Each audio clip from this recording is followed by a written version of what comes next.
What's up, guys? Welcome back to the studio. My name is Reagan. Super excited to be here with our special guest, Pastor Parker. Awesome. Thank So you for great to be joining here. us. So what do Absolutely. you do here at Sugar Creek? I am the marriage pastor here at Sugar Creek, and I've been on staff for 3 years now. I've worked with our young adults, and now I am specifically working with marriages. So it's awesome. Awesome. And how long have you been married for? I have been married for 20 years, Reagan. 20 years. 20 I did years. not know that. I know. How long did you date before? We dated for 2 years. 2 years. Yep. Married for 20 years. So been with each other for 22 years. Yeah, that sounds right. Wow. Yeah. And how many kids?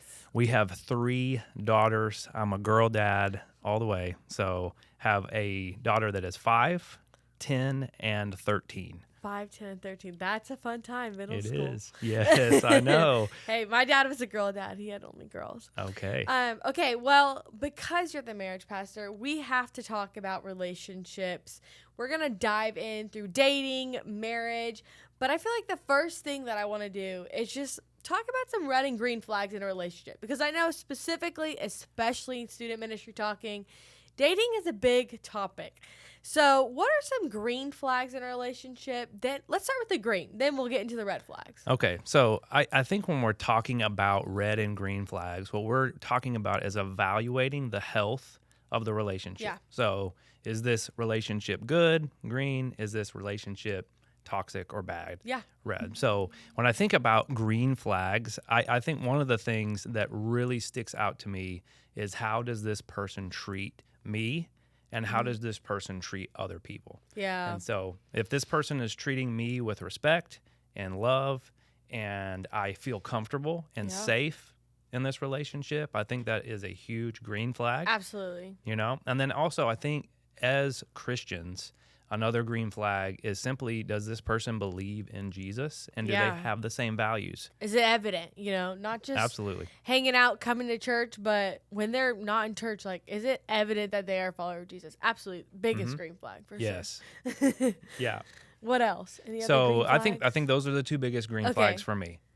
Are they a person of faith, and how do they treat other people and myself? Yeah. I really like that you say treating other people, because it's not about just how they treat you, but how are they going to treat your mom? How are they going to treat your dad? Like, really, what is their character? That's Right. so great. And one of the things that I heard one time is, as a girl dad, my girls need to be paying attention to how their boyfriends are treating their moms, and how their boyfriends are treating their sisters, I've heard because that. you're going to be treated in a similar way Yeah. as they treat their parents, and as they treat their siblings. And so you just got to pay attention to that, and hopefully they are doing respecting other people in the right way. Respect. Very, very important.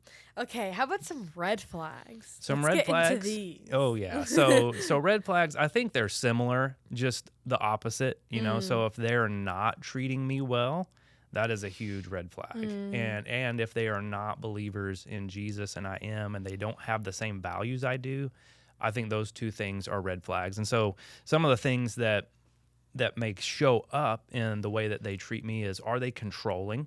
Yeah, that's a big one. I see it in high school a lot, specifically. Yeah, for It's sure. like you control what they're making you do something, or trying to get something out of you. It's definitely a big red flag to kind of wave in front. It's something to evaluate, for sure. Yeah. So am I able to hang out with the friends that I always hang out with? Am I able to do the things that I would always do? Or is this person trying to keep me away from certain friends? Yeah. They're trying to keep me away from activities that I enjoy, just so that they're kind of the center of attention. Yeah. And so I think that's a red flag in the way that they treat me. Also, being disrespectful. So is it, even if it's in a joking way, is this person making fun of me? Yeah. Is this person calling me names? So all of those things are definitely red flags in how they're treating me. And then isolation, I think, is another big thing. Are they trying to isolate me from my parents? Are they trying to isolate me from other adults that are important to me, or even my friends?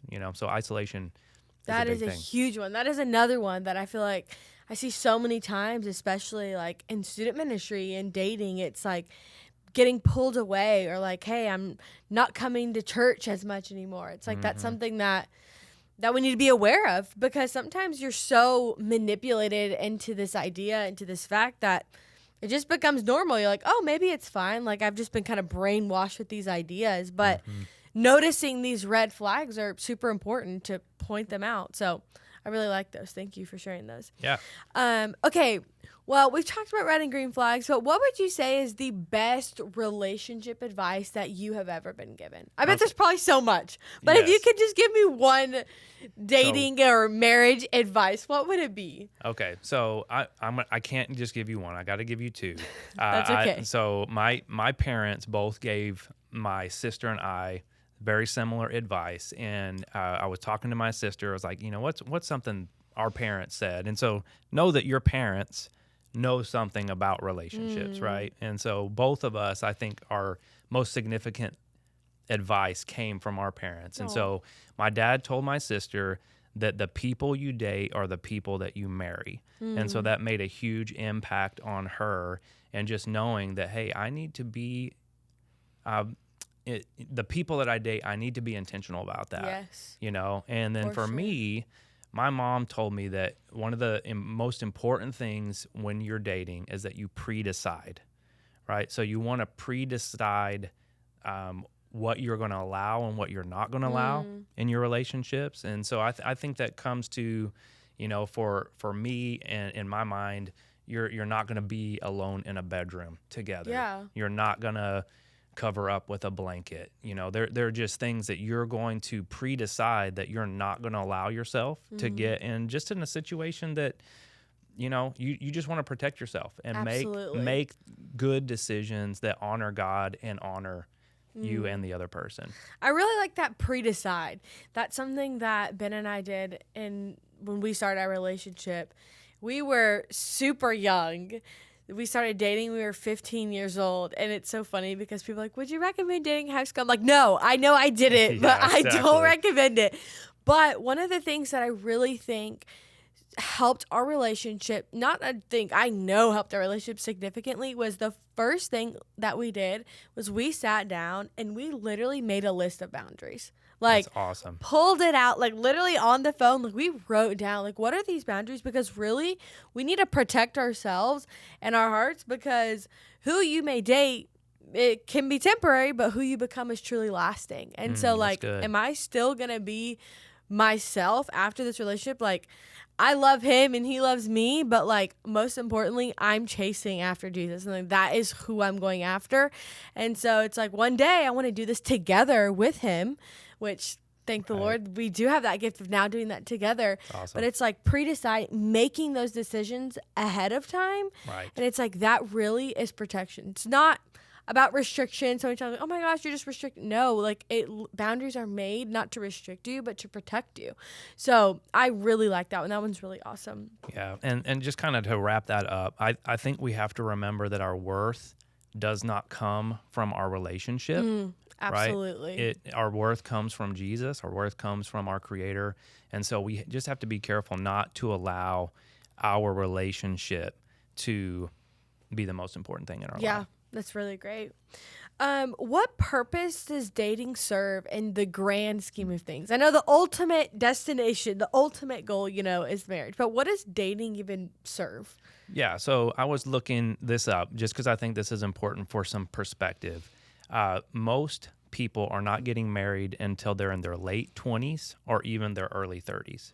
So if you're thinking, I think for a lot of people in our audience, they're teenagers right now, you're not going to get married for another probably 10 or 15 years down the road. And so dating, I think you have to realize dating is about learning about guys, learning about girls, and also just really preparing for marriage eventually. And not to get in a rush, but to just allow it to be a way to learn about what you want in the right person. And, and I think dating is about attracting the right people, and not just attracting them, but having that standard for yourself. Like, these things are important to me, and I'm not going to negotiate that, So I think that I always encourage students or young adults that are considering dating or thinking about getting married to create a list,